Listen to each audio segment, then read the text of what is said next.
Hello, welcome back to another episode of the Bite Me Nutrition Podcast. I don't know what to do with myself without my intro music. This will be the last week I talk about the intro music. I'm sorry. Anyway, today I'm going to be answering the question, how big should my calorie deficit be? Which is a very fair question that we get asked a lot. And so before we dive in, I've just got a quick favor to ask. Pretty please, if you've ever found any part of this helpful, I'd really appreciate if you could either send me $1,000 or go and rate this podcast, whatever you feel more comfortable doing. But if you could just pick one of those, that would be really great. So yeah, you just jump into the app and hit 5 stars, leave a review, or yeah, if you prefer to transfer me $1,000, just let me know. Shoot me a message and we can sort out those particulars.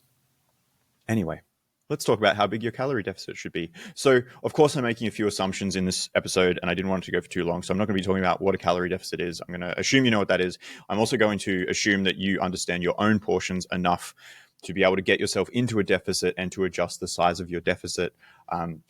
And also that you are confident that now is a sensible time to be in a deficit and to have a goal of fat loss. These are all very important things for you to know before you are able to implement what I'm talking about in this podcast. So if you don't know those things and you would like to know those things, I know a guy that can help you. He's awesome. And he's currently wearing pink. But let's dive in, right? So if you know all those things and you are kind of curious about, I've tried different size calorie deficits and I've had different results, or I've had less than stellar results at certain times. There's absolutely a few things that we need to consider. The first, as always, the caveat of certain medical conditions are going to impact the size of the deficit that you can safely maintain. That's kind of it. So if you do have significant medical conditions, I wouldn't take advice from a podcast for starters, but it also means that some of the advice I'm about to give may not be relevant for you, right? Because those medical requirements trump all. Another really big one is any training goals that you currently have. So as a rule of thumb, the greater the deficit, the bigger it will compromise, the bigger impact it will have on your performance and your recovery. It's pretty much always true. And I think too many people try and cheat that rule and just break. So you're better off just accepting that that's the deal.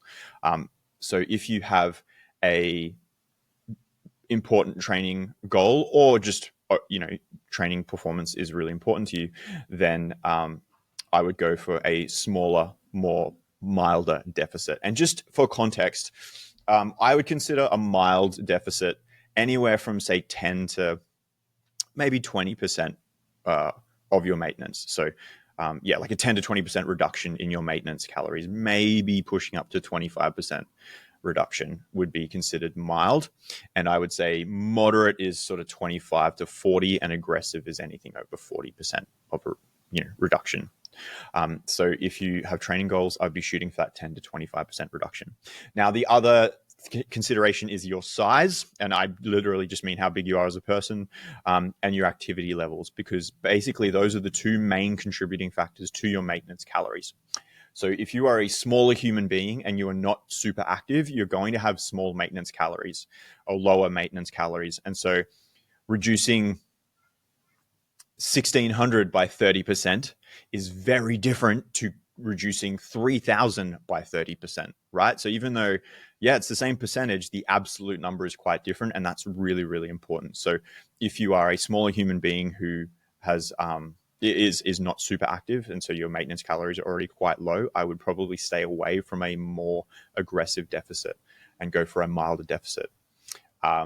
Otherwise, it might be a bit of a sign that you actually shouldn't be pursuing fat loss at all, and you should be focusing on things that will increase your maintenance calories, largely trying to focus on gaining a little bit of muscle and absolutely trying to increase your average movement via steps or physical activity on the weekend, bushwalks, bike rides, or playing a sport, or actual formal physical activity in the way of, gym classes or formal sport, dance, martial arts, all of those sorts of things as well, right? So basically, the smaller your maintenance calories are, the less aggressive you can probably go with your deficit. And if you don't like that, you can take some time to try and do something about your maintenance calories.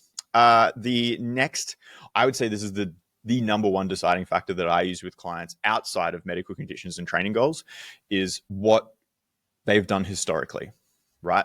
So if you have historically tried big deficits, i.e., slashing your calories in half, or no carbs, or you've gone very aggressive, and you've done that multiple times, and you're listening to this podcast, I'm going to assume that that was unsuccessful. And so if what you have done in the past has been unsuccessful, it makes sense to try a different approach. And so for someone who has tried lots of aggressive or even moderate deficits, I would strongly recommend instead trying a milder deficit. Yes, your progress will be slightly slower, but you may actually get there instead of yo-yoing back and forth. So that is, I would say on average, more of the sort of people that I work with is people who have tried aggressive or moderate way too many times. And they would actually be way better served by doing a milder deficit. But absolutely, I've also had other clients who would be better served from going harder for shorter, because they've tried mild, and that just results in them sort of being 1 foot in, 1 foot out. They're kind of half committed, but they're not. And then life gets in the way. They don't really see any progress, and they don't just really do it.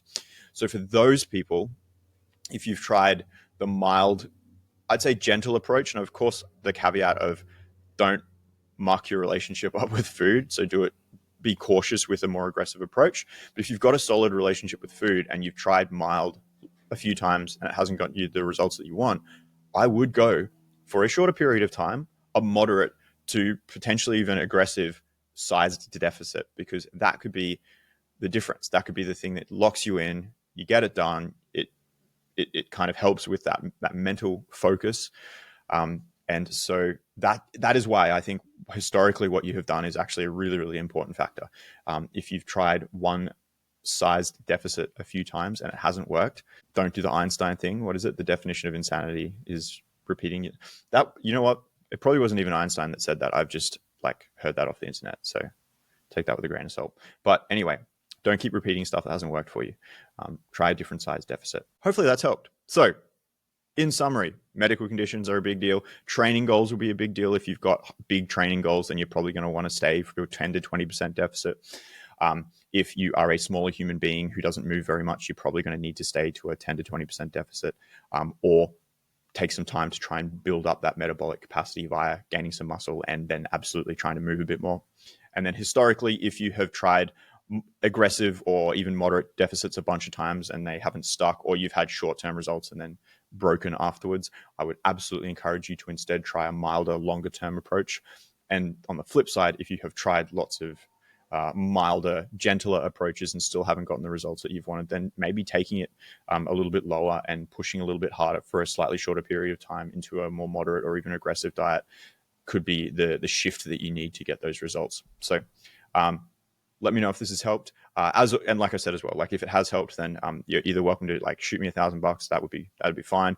Or you could just leave a review as well. So either of those would make me eternally grateful. All right. Chat to you next time.